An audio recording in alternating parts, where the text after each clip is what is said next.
Hi guys, welcome back to the channel. જય શ્રી કૃષ્ણ. કેમ છો? અત્યારે હું એક સ્નેકની રેસીપી બનાવું છું, તો મેં કીધું હું તમારે લોકોને બતાવું કે હું કેવી રીતે બનાવું છું. પિઝા સ્ટિક બનાવું છું છોકરાઓ માટે. સ્નેકમાં તમે સ્કૂલમાં પણ આપી શકો છો, અને આપણે દારૂને પણ ચખાડીશું કે કેવી બને છે. ચલો.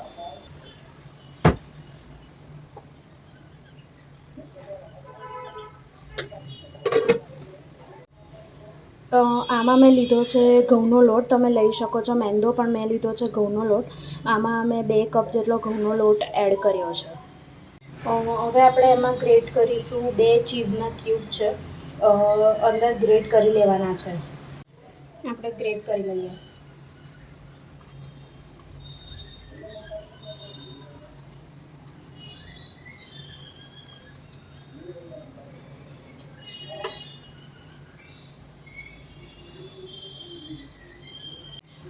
ચીઝ ગ્રેટ કરી લીધું છે. હવે એમાં આપણે એડ કરીશું મીઠું. થોડું મીઠું ઓછું નાખવાનું છે, કારણ કે અંદર આપણે ચીઝની ક્યુબ નાખી છે ને, એના માટે.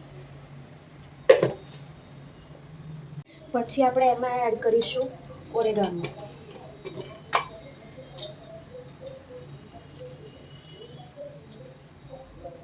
1 સ્પૂન જેટલો એડ કરીશું. પછી એમાં દાળમીને ખાવાનું છે, એટલે થોડું ચીલી ફ્લેક્સ ઓછું એડ કરીશ. અંદર થોડું ચીલી ફ્લેક્સ એડ કરીશું. 1 સ્પૂન જેટલું ચીલી ફ્લેક્સ, અને 2 સ્પૂન જેટલા હું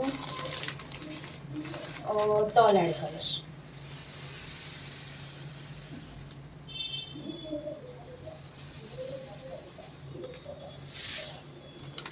એડ થઈ ગયો છે.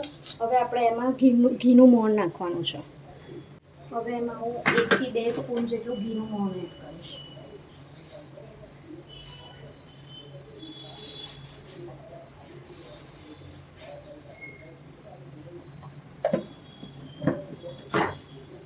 હવે આપણે એને હાથથી પહેલાં બરાબર મિક્સ કરી લેવાનું છે, મસળી લેવાનું છે.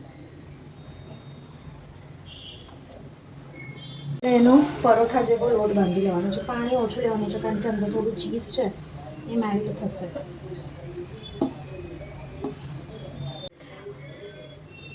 જો આ લોટ બંધાઈને રેડી છે. હવે આપણે એને 5 થી 10 મિનિટનો રેસ્ટ આપવાનો છે.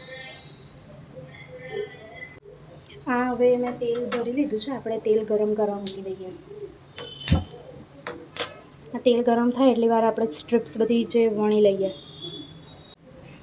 આપણે આટલા લુવા લઈ લેવાના છે, અને એને વણી લેવાના છે. આમાં તો અટામણ નથી લેવાનું, નહીં તો અટામણ તેલમાં બળશે.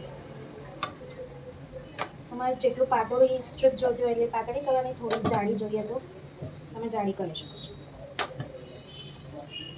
હું મીડિયમ રાખીશ થોડી.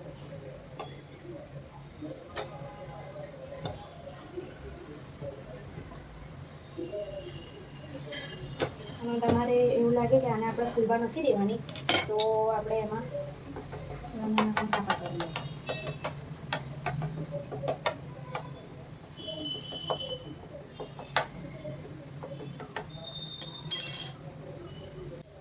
કરી લીધા છે કાપા. હવે આપણે એની એકદમ નાની નાની સ્ટ્રીપ્સ કાપી લઈશું. આને પિઝા કટર લીધું છે. તમારી તાવડી મોટી હોય એ પ્રમાણે તમે નાપી કરી શકો છો. આ મને ફર્સ્ટ ટાઈમ છે, એટલે દેખવું પડશે કે તાવડીમાં આવે છે કે નથી આવતું. નહીં તો તમે આના 2 ભાગ કરી શકો છો. અને આપણે 2 ભાગ કરી દેવાના. એ વચ્ચેથી સ્ટ્રીપ્સ નાની થઈ જશે આવી રીતે. પછી આને આપણે તળી લેવાનું છે. જો અમે લોટ નાખીને દેખી લીધું છે, તેલ આવી ગયું છે. હવે આપણે અંદર બધી આપણે સ્ટિક્સ નાખી દઈશું.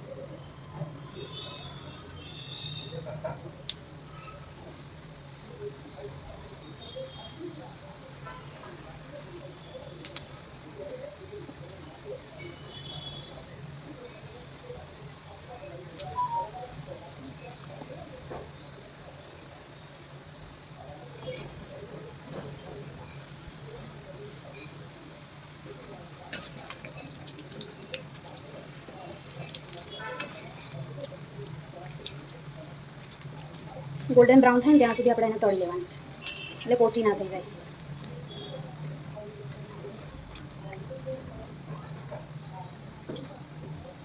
અને આપણે ગોલ્ડન બ્રાઉન થવા દેવાની છે.